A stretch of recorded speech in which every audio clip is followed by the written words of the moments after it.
Subscribe करिए हमारे channel target UP TET CTET को और बेल आइकन को दबाइए। हेलो फ्रेंड्स, मैं रेनू स्वागत करती हूँ आप सभी भावी अध्यापक एवं अध्यापिकाओं का आपके अपने channel target UP TET CTET में।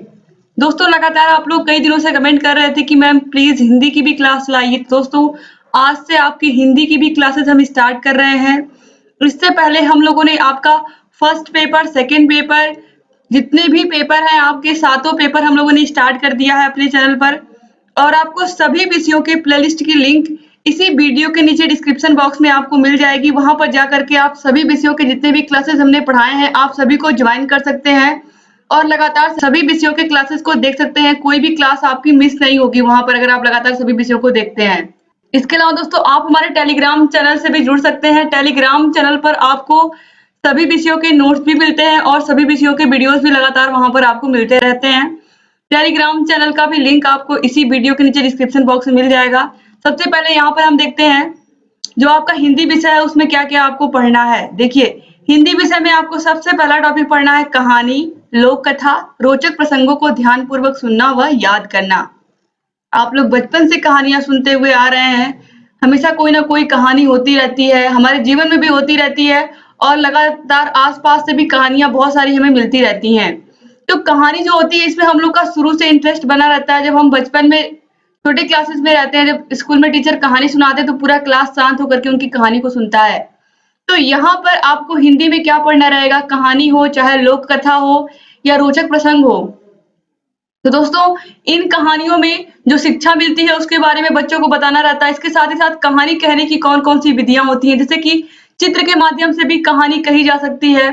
इसका सबसे अच्छा एग्जाम्पल है खरगोश और कछुए की कहानी। उसको चित्र के माध्यम से भी टीचर बता सकते हैं।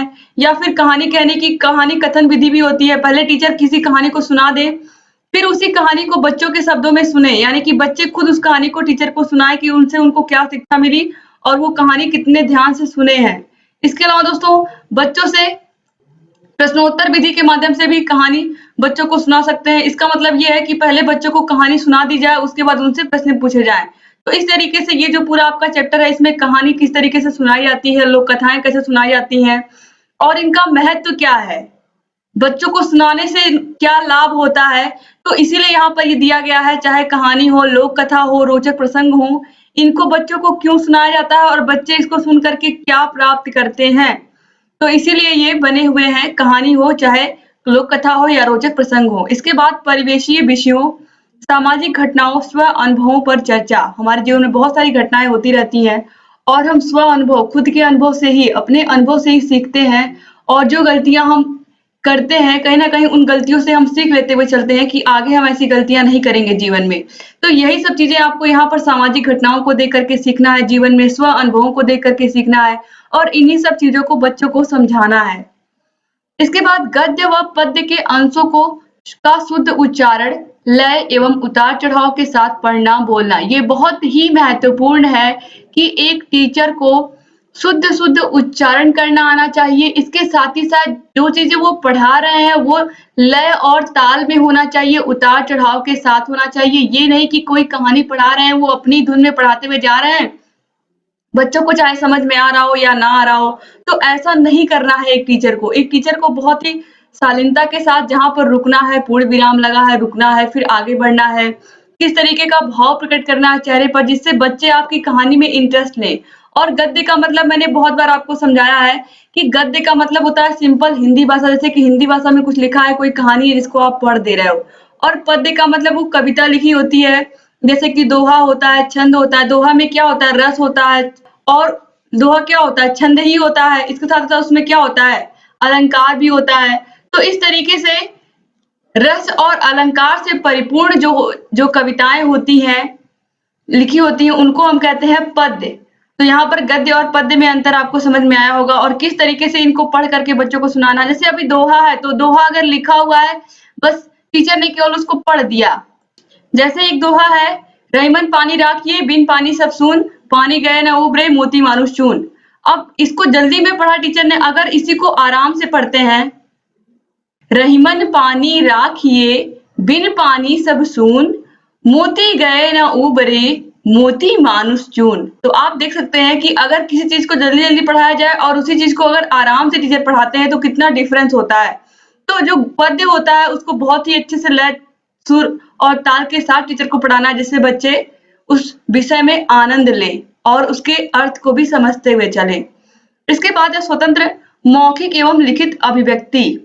ये आप सभी लोगों को अच्छे से पता है, स्वतंत्र अभिव्यक्ति।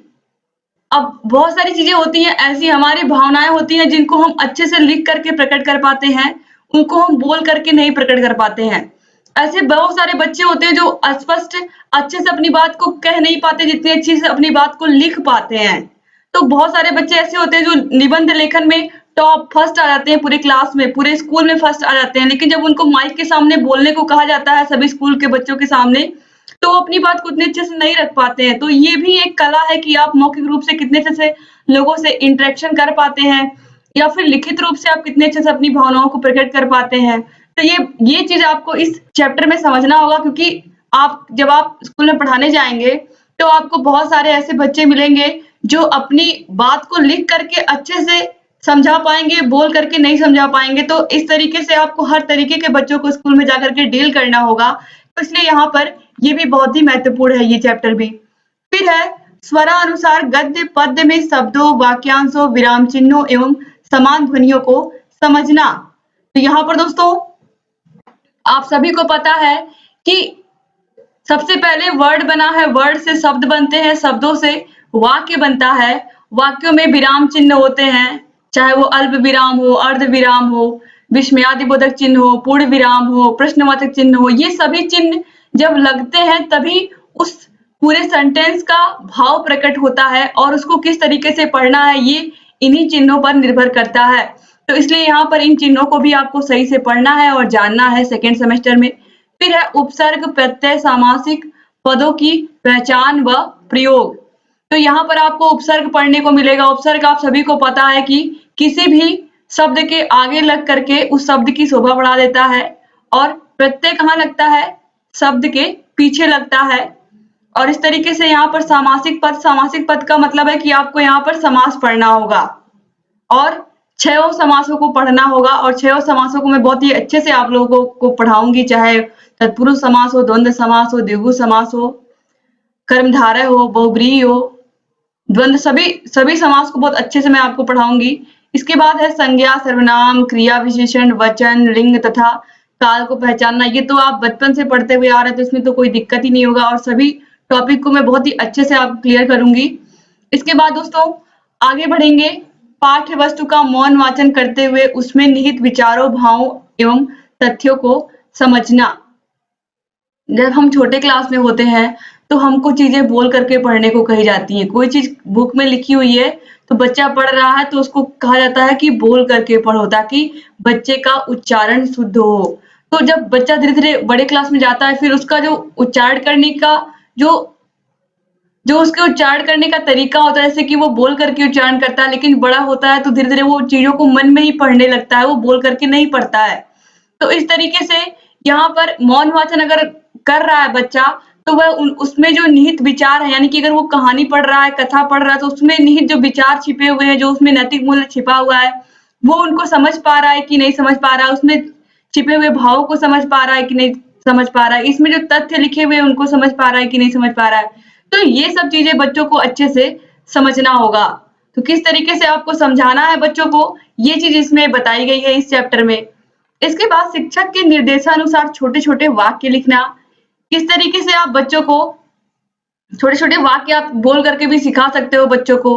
राम घर जा, इस तरीके से छोटे छोटे वाक्य, जैसे 2 छोटी चिड़िया, या 2 कलम, 5 मुर्गियां, मतलब ऐसे छोटे छोटे वाक्य या वाक्यांश लिखना बच्चों को सिखाना, जिससे बच्चे धीरे धीरे बड़े सेंटेंसेस को बनाना सीखे, बड़े वाक्यों को बनाना सीखे। तो ये चीजें यहाँ पर सीखे आपको पढ़ने को मिलेगा इस चैप्टर में। इसके बाद औपचारिक और अनौपचारिक पत्र लिखना। आप सभी को पता है पत्र 2 प्रकार के होते हैं, औपचारिक और अनौपचारिक पत्र। जैसे अगर स्कूल में आप प्रिंसिपल को एप्लीकेशन लिख रहे हैं, या आप किसी अधिकारी को एप्लीकेशन लिख रहे हैं, आप ज्वाइनिंग हो गई है, आपकी किसी जॉब में है आप, तो आप किस तरीके से एक ऑफिशियल लेटर लिख रहे हैं और अनऑफिशियल कैसे लिख रहे हैं, यानी कि अगर अपने घर में अपने माता-पिता को, अपने प्रियजनों को आप भेज रहे हैं तो आप किस तरीके से उस पत्र में आपका क्या संबोधन होगा और कैसे आप लिखोगे। तो ये बहुत अच्छे से मैं आपको बताऊँगी और ये चैप्टर बहुत ही अच्छे से आपको क्लियर हो जाएगा, कोई दिक्कत नहीं होगा आपको। हिंदी विषय में तो आपको टेंशन लेने की कोई ज़रूरत ही नहीं है, क्योंकि यहाँ पर जो एक बार मुझसे पढ़ लेगा उसको याद करने की कुछ ज़रूरत ही नहीं पड़ेगी, हिंदी में सब कुछ आसानी से समझ में आ जाएगा। इसके बाद दोस्तों देखिए, इसके बाद दोस्तों लास्ट है यहाँ पर टॉपिक परिचित विषयों पर मौलिक रूप से लिखना। परिचित विषयों का मतलब है कि अभी जो करंट टाइम में कोई भी सिचुएशन चल रही है, जैसे वायु प्रदूषण के ऊपर हुआ या देश में कोई खराब स्थिति चल रही है उसके ऊपर आप लिख सकते हो।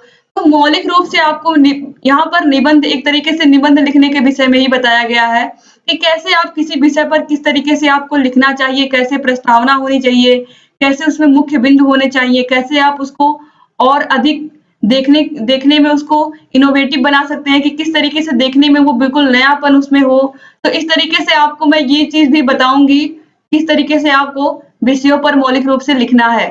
तो उम्मीद करती हूँ कि आपको ये पूरा हिंदी का सिलेबस आपको अच्छे से समझ में आया होगा कि आपको सेकंड सेमेस्टर में हिंदी में क्या पढ़ना है, कैसे पढ़ना है और किस तरीके से आपको हिंदी में सारे कार्य करने हैं। इसके बाद यहाँ पर प्रयोगात्मक कार्य दिया हुआ है और यहाँ पर आपका हिंदी विषय कंप्लीट होता है इतने सारे चैप्टर्स में और सभी को बारी-बारी से हम पढ़ते हुए चलेंगे। दोस्तों जैसा कि मैंने कहा कि मैंने हर एक विषय को आपके पढ़ा दिया है। आपका फर्स्ट पेपर और सेकंड पेपर लगभग खत्म होने की स्थिति में है।